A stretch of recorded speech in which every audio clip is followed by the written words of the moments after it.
मुस्कान, इनको तो आप जानते ही होंगे।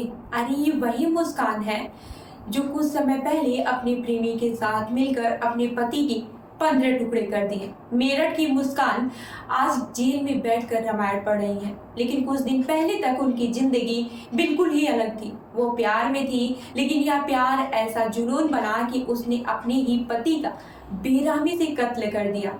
अब उसकी हर सांस बेचैनी से भरी है और रामायण के पन्नों में उसे सुकून तलाशना पड़ रहा है।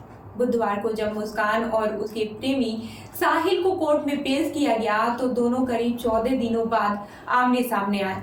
दोनों ने एक दूसरे से एक शब्द भी नहीं कहा, लेकिन उनकी आंखें सब कुछ बयां कर रही थी। वीडियो कॉन्फ्रेंसिंग के दौरान जब साहिल मुस्कान के सामने आया तो उसकी आंखों में पुरानी यादें झलक रही थी। मुस्कान भी उसे देखती रही, मानो वो दोनों अपनी पुरानी जिंदगी में वापस लौटना चाहते हों।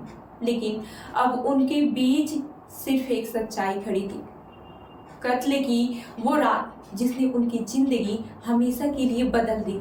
साहिल, जो पहले लंबे बालों के साथ जूड़ा बांधता था, अब छोटे बालों में नजर आया।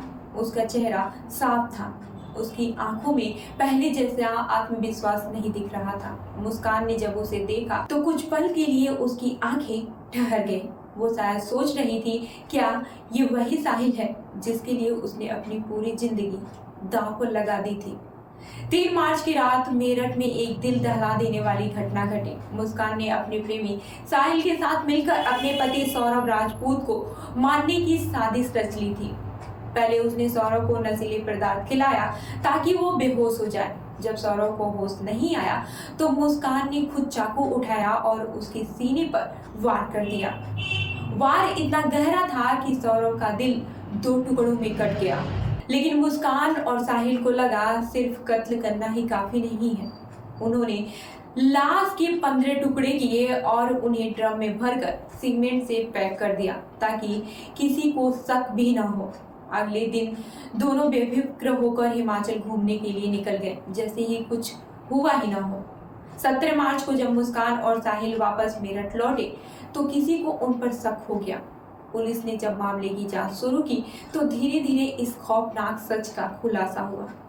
जब पुलिस ने घर की तलाशी ली तो ड्रम में पैक की गई लाश मिली। इसके बाद मुस्कान और साहिल को गिरफ्तार कर लिया गया। जेल में बैठी मुस्कान हर वक्त बेचैन रहती है। वो खुद को मजबूत दिखाने की कोशिश तो कर रही है, लेकिन हकीकत यह है कि उसे डर लगने लगा है कि रामायण पढ़कर वो अपने गुनाहों को भूलने की कोशिश कर रही है। लेकिन क्या सच में इंसान अपने किए हुए पापों को यूं ही भुला सकता है? बुधवार को जब कोर्ट ने दोनों को दोबारा 14 दिन की न्यायिक हिरासत में भेजा तो मुस्कान और साहिल को फिर अलग कर दिया गया। मुस्कान को महिला बैरक में भेज दिया गया और साहिल को पुरुष बैरक में।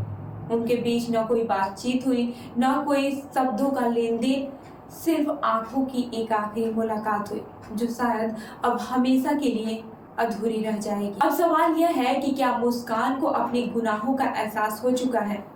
क्या उसे पछतावा हो रहा है या फिर वो अब भी अपनी मोहब्बत को सही ठहराने की कोशिश कर रही है? जो भी हो, लेकिन सच यही है कि एक कत्ल ने 3 जिंदगियां बर्बाद कर दी, सौरभ की, मुस्कान की और साहिल की। इस खबर पर आपकी क्या राय है हमें जरूर बताइएगा और ऐसी ही अन्य खबरों के लिए देखते रहिए जनरल पर न्यूज।